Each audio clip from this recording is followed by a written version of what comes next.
আল্লাহ তুমি সাক্ষী থাকো, আমরা তাদেরকে ক্ষমা করে দিলাম। তুমি সাক্ষী থাকো আল্লাহ, আমরা প্রতিশোধ নেব না। প্রতিশোধ প্রতিহিংসার জন্ম দেয়, আর প্রতিহিংসা থেকে সমাজে অশান্তির আগুন জ্বলে ওঠে। আমরা যারা দেশকে ভালোবাসি, আমরা দেশে আগুন জ্বালাতে পারি না। তবে হ্যাঁ, যিনি খুন করেছেন, মায়ের ইজ্জত লুণ্ঠন করেছেন, চাঁদাবাজি করেছেন, দখল বাণিজ্য করেছেন, মানুষকে নানাভাবে কষ্ট দিয়েছেন, তার নির্দিষ্ট অপরাধের জন্য শাস্তি তাকে পেতেই হবে।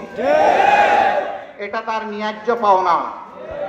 তারাই তো বলতেন 15.5 বছর দেশে আইনের শাসন আছে, আর আইন সবার জন্য সমান।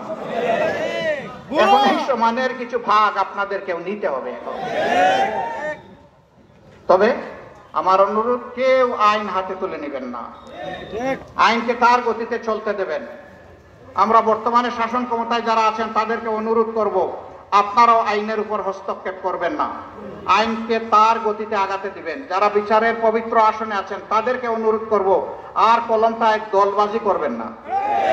ন্যায় ইনসাফের কলম যেন হয় আপনাদের কলম। আল্লাহকে ভয় করুন। কোন মানুষের হক নষ্ট করেন, অন্যায়ভাবে কাউকে শাস্তি দেন, আল্লাহ আপনাদেরকে বিচারের দিন ছাড়বেন না, শেষ বিচারের দিন।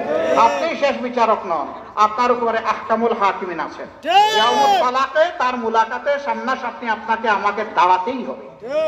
অতএব তাকে ভয় করে চলি। আমরা আগেই বলেছি, এই দেশে সংখ্যাগুরু সংখ্যালঘু একেবারেই মানে।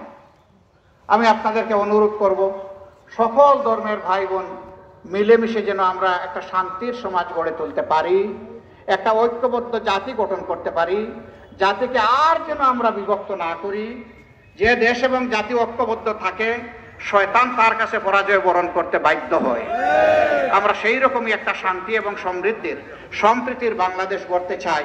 এই ক্ষেত্রে আপনাদের সকলের সহযোগিতা চাই। আমরাও যদি কোনো অন্যায় করি, জনগণ আপনারা আমাদেরকে ছাড় দেবেন না, শক্ত করে ধরবেন।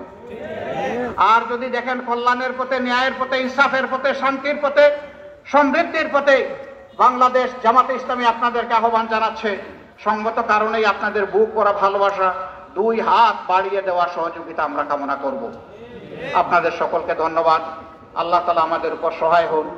এই জনপদের উপর আল্লাহ তাআলা রহম করুন। আল্লাহ তাআলা আমাদেরকে ক্ষমা করুন এবং আল্লাহ তাআলা তার সাহায্যের হাত আমাদেরকে বাড়িয়ে দিন। আমাদের প্রিয় স্বাধীনতা, সার্বভৌমত্ব